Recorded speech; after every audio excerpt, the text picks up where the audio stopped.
Welcome to my journey through the Bible. This will be a summary of 1 King chapter 18, verses 1 through 46. Now 3 years had passed, and the word of the Lord had came to Elijah to show himself to Ahab. Now this famine was so great that Ahab had went to Obadiah, who was a man that believed in the Lord, and had asked him to come and help him look for a small brook or some grass, that they may be able to feed the horse and the mules, and that all of their livestock would not die. Now Ahab had decided to go one way, and Obadiah had went another way. And while he was walking, he saw Elijah, and he bowed down to his face and said, "Are you the Lord, Elijah?" And Elijah said, "I am. Go and tell Ahab that I am here and that I want to meet with him." And Obadiah had said, "What sin have I committed that you would deliver my life into the hands of Ahab?" He said, "Have you not heard that Ahab has sent out through all nations and all kingdoms to seek you? And all have taken an oath that they have not found you.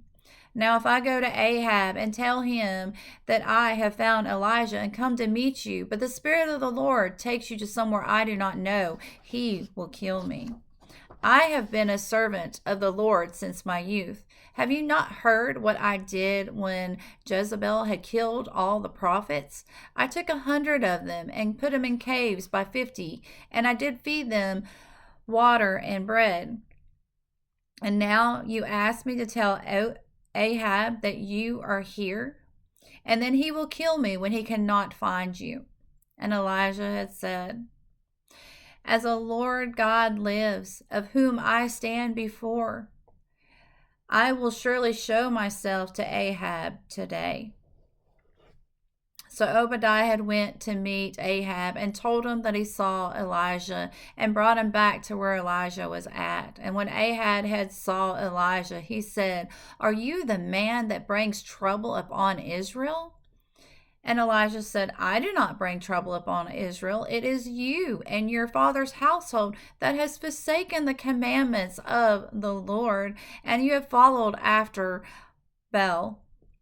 Send and gather to Israel to the Mount of Carmel, and the 450 prophets that you have of Baal, and the 400 prophets of the groves which eat at Jezebel's table." Now Ahab had did all that Elijah had said. And when all the people had came together, Elijah said, "How long will you have two opinions? If the Lord is your God, follow him. But if Baal is your God, then follow him." And the people did not say a word. And Elijah said to the people, "I am the only prophet that remains of the Lord, but Baal has 450 prophets.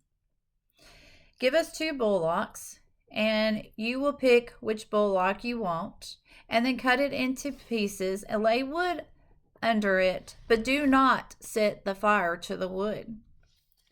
And then you call upon your God, and I will call upon the Lord. And the God who answers by fire, then he will be the God." And all of the people agreed to this. And now Elijah had said to the prophets of Baal, "Choose you your bullock, and cut it and prep it in the way that you should. Call upon your God to bring fire down for your sacrifice." And so they took the bullock, they dressed it, and then they called upon the name of Baal from morning till noon. And they said, "O Baal, hear our voice." But there was no voice, and there was no answer. And so they leaped upon the altar, and they began to cut themselves, and they was covered in blood. And they began to yell and prophesy and call out to Baal. And then Elijah began to mock them and make fun of them and said, "Well, maybe your God is talking. Maybe your God is on a journey, or maybe he is sleeping and he cannot hear you. You need to wake him up." And so the prophets began to prophesy and cry even louder until the time of the evening sacrifice. But there was no voice, there was no answer, there was no fire, and there was no regard to them.